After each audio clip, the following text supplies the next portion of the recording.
Hey everyone, how's it going? This is Chris with Market Happen Gaming, and today I am bringing you the draft analysis for my team for the SOS Season 5 Little Cup League.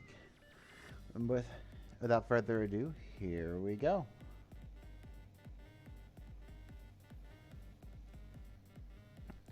Alright, so we had third pick in the draft, so our first pick overall was Ponyta Galar. It was honestly the best pick that was left available. This thing, with Little Cup standards, it hits 19 speed, which is one of the best speeds that you can ask for, and this thing hits like a truck.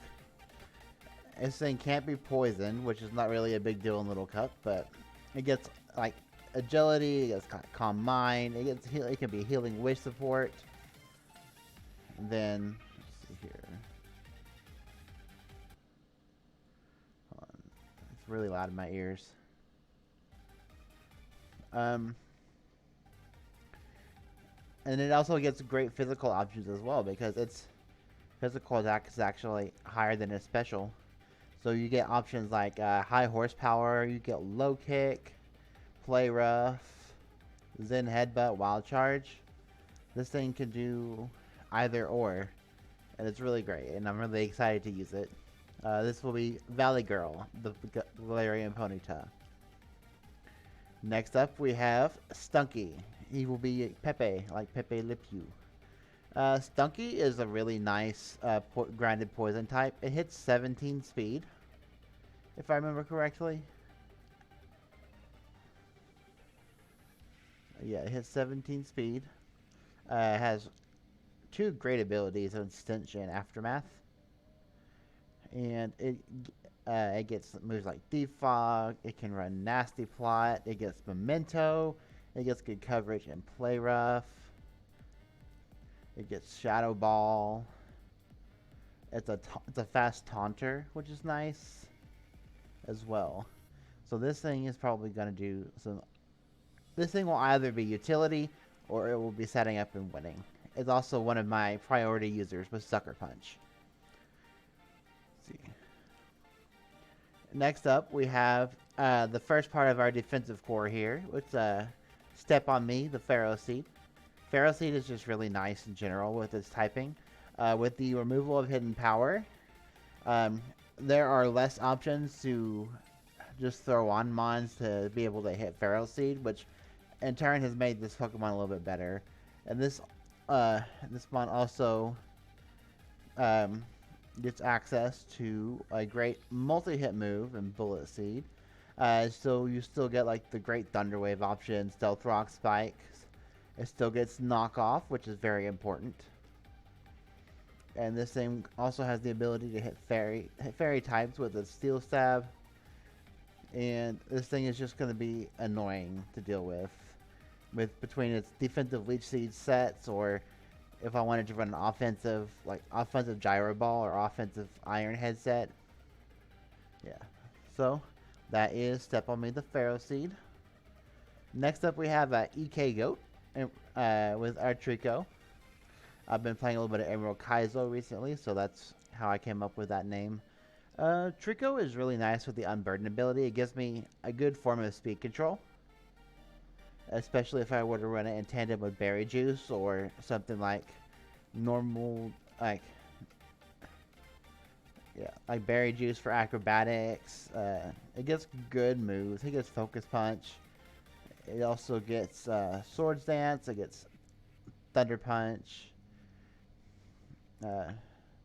Doesn't get Fire Punch, but that's fine.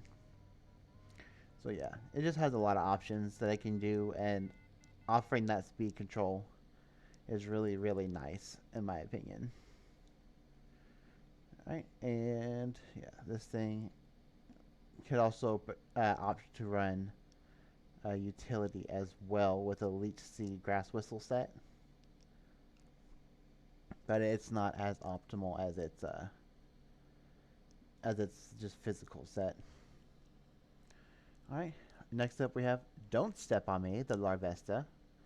This thing is going to be very nice for switching into physical fighting types with Flame Body. As long as they don't have guts, this mom will be an excellent counter to them. having access to acrobatics as well. I could also opt to run Flame Charge. It gets U-Turn as nice a physical bug stab. It gets Wild Charge, Flare Blitz.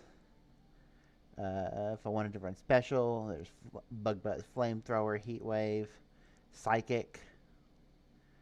This thing also gets Will-O-Wisp, which is nice, in case I fail to get the Flame Body Burn.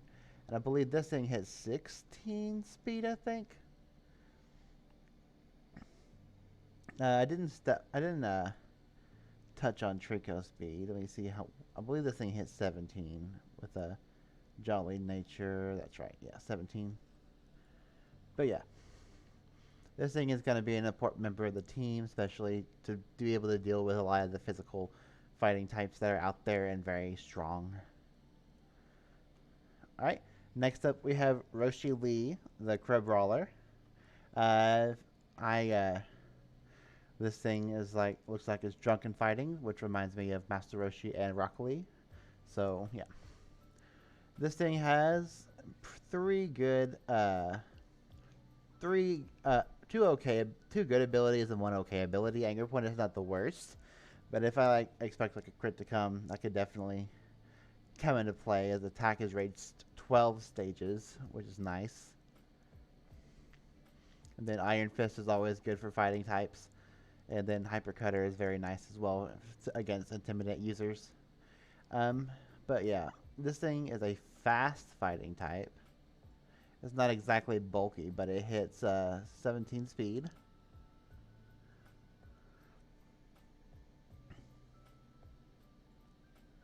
Yeah, this thing hits 17 speed, and it hits like a truck. As far as moves it gets moves like Brick Break. It gets Crab Hammer for water coverage, Earthquake, Dragon Punch, close combat, Ice Punch, Thunder Punch, Fire Punch.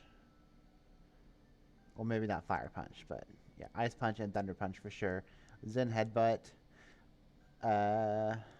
Dizzy Punch, which could be good neutral normals spam, because not a lot of teams can switch into that.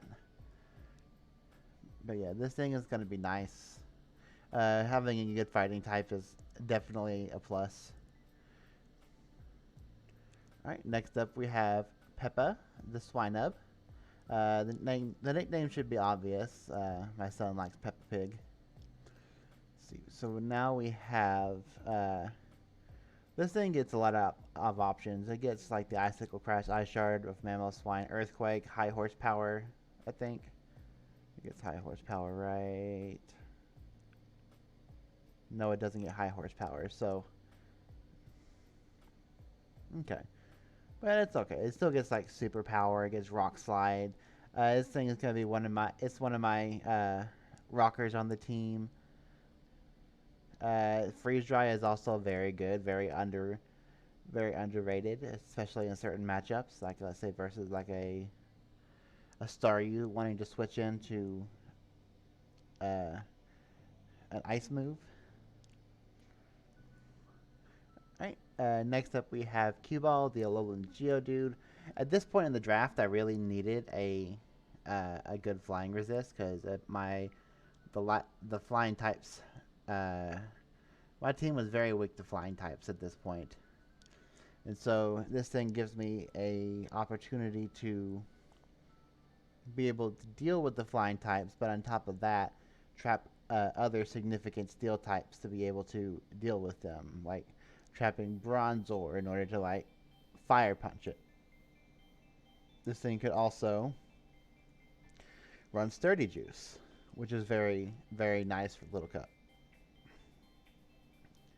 Do you get Endure? You do get Endure, so there's that. Electro Web can also be nice for Sweet Breaking. And then there's always the Explosion option, which is very nice. Earthquake, I believe it gets Thunder Punch, and yeah, Thunder Punch is there. Stone Edge, Rock Slide, Rock Polish for a setup sweeper. Yeah, this thing can do a lot, and I am looking forward to using this. I've never used this mon before, so. Next up is Jess, the Igglybuff. This is my sentimental pick of the draft. This thing is a normal and fairy type. I needed a fairy type on my team because it resists important, well, maybe not fighting types, but it resists dark types, which is very important because dark types are very good in Little Cup. As far as moves go, this thing does get play rough. It does get draining kiss, so I could potentially run like a draining kiss set with workup. This thing also gets heal bell. It's a wish user. Thunderwave. Seismic toss is also very good.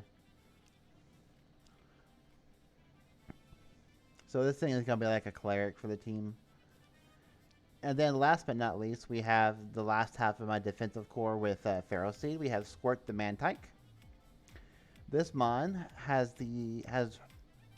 one really useful ability in Water Absorb. Water Veil is nice. Water Veil is nice if I want to avoid being burned, like have a burn absorber, like say versus a good ghost type, like Duskull. And then as far as move pools goes, Haze is very nice. Having access to Blizzard is not Ice Beam is nice. This thing also gets its physical stat attack stat is not that great, but still having access to moves like Rock Slide and Acrobatics, Earthquake is still very nice. So I foresee myself using like Scald plus Ice Beam a lot. But this thing can do quite a bit. This thing can definitely do quite a bit, and it's very bulky on the special defensive side. It's base 120 special defense. So this thing will be absorbing a lot of hits and a lot more. So that is, as far as I can tell, that is my team. And I am very much looking forward to recording this season. It's been a while since I've actually started a series, and I'm hoping that I can actually follow through on finishing it. And so, until week 1, this is Chris with Merkin Happen Gaming, and have a great day.